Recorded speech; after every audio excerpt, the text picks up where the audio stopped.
পরিবারের কর্তা তার বউ শালীকে নিয়ে ডিজে করে। তখন মেয়ে রেশমি কানে তুলা দিয়ে পর্দা করে পড়াশোনা করছে, অন্যদিকে তারা ডিজে করতে ব্যস্ত। রেশমি বলল, বন্ধ করো এইসব বেহায়াপানা। মেয়ের মুখে এমন কথা শুনে তারা অবাক। কি বললি তুই? আমরা বেহায়াপানা করি মানে? এই বাক্য আমাদের সমাজে উচ্চারিত হয় না। তুই এ বাক্য কোথায় শিখলি? বাবা মা, আমি কলেজে পড়ি, ভালো মন্দ বুঝবার বয়স হয়েছে। মালতী বলল, দেখেছো তোমার মেয়ে মাথায় হিজাব পরেছে। জেসি বলল, দাদা বাবু, মেয়ে তোমার বিপথে চলে গেছে। না খালা, আমি বিপথে যাইনি, আমি সঠিক রাস্তার খোঁজ পেয়েছি। তুই মাথায় হিজাব পরেছিস কেন? আমাদের ধর্মে এটার প্রচলন নেই, তুই জানিস না? তাতে কি হয়েছে? আমার পর্দা করতে ভালো লাগে তাই করেছি। এটা একটা হিন্দু বাড়ি, এখানে হিন্দুয়ানি কালচার চলবে। দাদা বাবু, এখনো সময় আছে, মেয়েকে শাসন করো। বাবা আমি পড়ছি, তোমরা এসব বন্ধ করো। বলে রেশমি চলে গেল।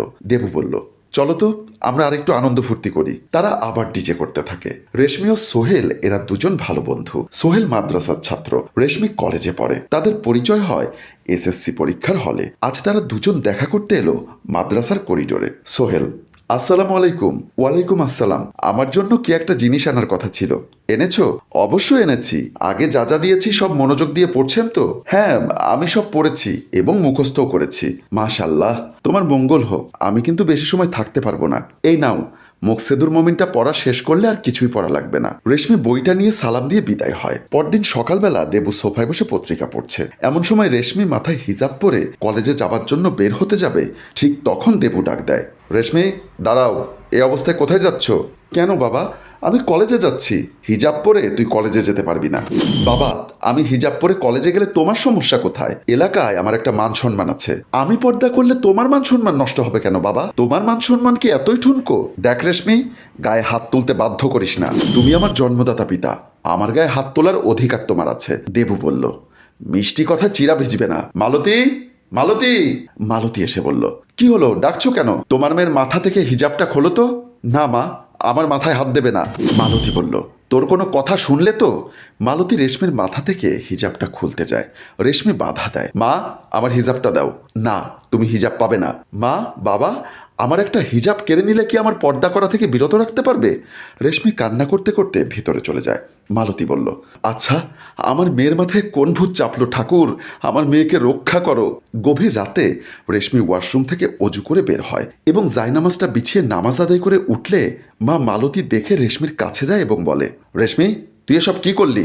মা, আমি সালাত আদায় করলাম। তুই হিন্দু পরিবারের মেয়ে হয়ে সালাত আদায় করলি?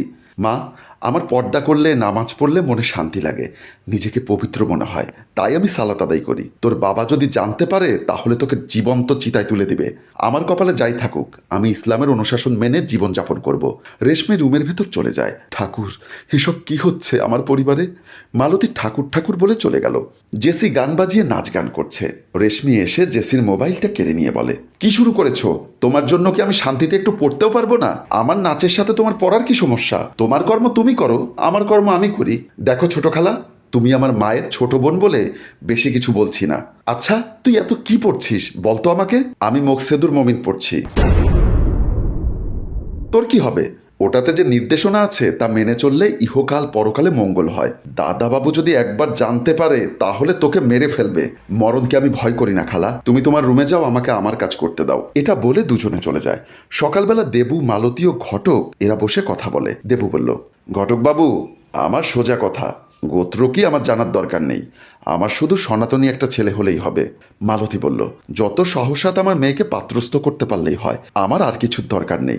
এত সহসা পাত্র জোগাড় করা মুশকিলের কথা। বাবু, আমাকে বেকায়দায় ফেলেছেন, যত টাকা লাগে আমি দিব, তুমি শুধু পাত্র নিয়ে আসো, শুধু ছেলে হলেই হবে। আমি জানি আপনি চেষ্টা করলে পারবেন, আমাদের একটু রক্ষা করুন। আপনারা যখন এত করে বলছেন তাহলে তো একবার চেষ্টা করে দেখি। চেষ্টা নয়, এই কাজটা আপনাকে করে দিতেই হবে, না হয় আমার মান সম্মানের ব্যাপার। ঠিক আছে, আমি কাজে লেগে পড়ি। ঘটক বাহিরে চলে গেল। মালতী বলল, ঠাকুরই ভরসা। দেবু বলল, মালতী, পাত্র ঠিক হওয়া পর্যন্ত চোখ কান খোলা রাখবে। দুপুরবেলা রেশমি নামাজ পড়ছে। এমন সময় দেবু রুম থেকে বের হতে চোখ পড়ে রেশমির দিকে। রেশমি নামাজ পড়ছে দেখে বাবা রেগে গিয়ে রেশমির পায়ে লাথি মারতে পা তুললে দেবুর পাটা অবশ হয়ে পড়ে যায়। মালতীকে ডাক দেয়। মালতী এসে দেখে দেবু পড়ে আছে। ততক্ষণে রেশমির নামাজ শেষ। মালতী বলল, কি হয়েছে তোমার? কিছু বুঝতে পারছি না, আমার পায়ে যন্ত্রণা করছে। তখন রেশমি বলল, আমি নামাজ পড়ছিলাম, বাবা হয়তো আমাকে লাথি মারতে চেয়েছে। দেবু বলল, ঠিক বলেছে রেশমি, আমাকে হসপিটালে নিয়ে চল। সম্মানিত দর্শক, আমাদের এই গল্পটি যদি ভালো লাগে তাহলে অবশ্যই লাইক, কমেন্টস এবং শেয়ার করে অন্যকে দেখার সুযোগ করে দিন।